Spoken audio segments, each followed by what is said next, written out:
মধ্যে দেখো ছোট ছোট আরো বর্গাকৃতি আছে, এই যে এগুলা আরো ছোট ছোট বর্গাকৃতি আছে, মোট 25টা আছে। একটা ঘড়ির ভিতরে টোটাল 25টা বর্গাকৃতি আছে। তোমরা এই বিষয়ে জানি না কতটুকু বুঝতে পেরেছো, তো লক্ষ্য রাখো, আমি তোমাদেরকে আরো ডিটেলস আকারে বুঝাবো, তো ভিডিওটি একটু লং হবে।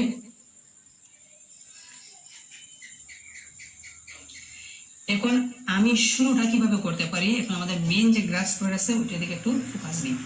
তো প্রথম হচ্ছে একটি আমরা কোণা নিব। কি বলবো, একটি কোণা নিব।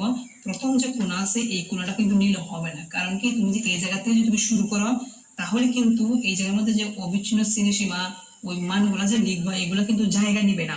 সেই জন্য একটি কাজ করবো, আমরা প্রথম কোণা রেখে আমরা উপরে একটি কোণা নিব। দেখো এটা হালকা একটু গাঢ় কালো, আর এদিকে হালকা আরেকটি গাঢ় গাঢ় কালো গেছে, এই হচ্ছে মধ্য। এই জায়গার মধ্যে আমি এখানে কিন্তু এই জায়গা থেকে শুরু করতে পারি।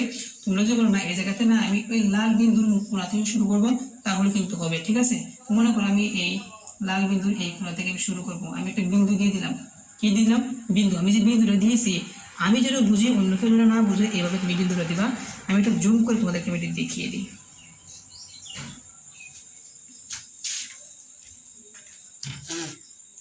এই হচ্ছে বিন্দু। এখন কাজ কি? এখন কাজ হচ্ছে আমাদের দেখতে হবে এই জায়গার মধ্যে কয়টি কি ছিল, রো ছিল, বা অবিচ্ছিন্ন শ্রেণীসীমা কত কত আছে। দেখো এখানে 1 2 3 4 5 6 লাস্টে একটা, কয়টা বলো তো? 7টা। আর যে কাজটা করবা 3 4টা বাড়িয়ে লিখবা, কম লিখলে হবে না, কিন্তু বাড়িয়ে লিখলে কোনো সমস্যা নাই। কয়টা আছে? 1 2 3 4 5 6 7টা।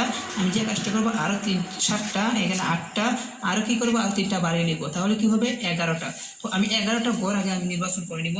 যেমন এই জায়গা থেকে তুমি একটু দূর যাও, এই যে কালা বিন্দু, উপরে একটা কালা বিন্দু, এইখানে আছে 1 ঘর, তারপরে লালের 1 বিন্দু 2 ঘর, তারপর আবার কালা বিন্দু 3 4 5 6 7 8 9, লক্ষ্য রাখো 9 10 11।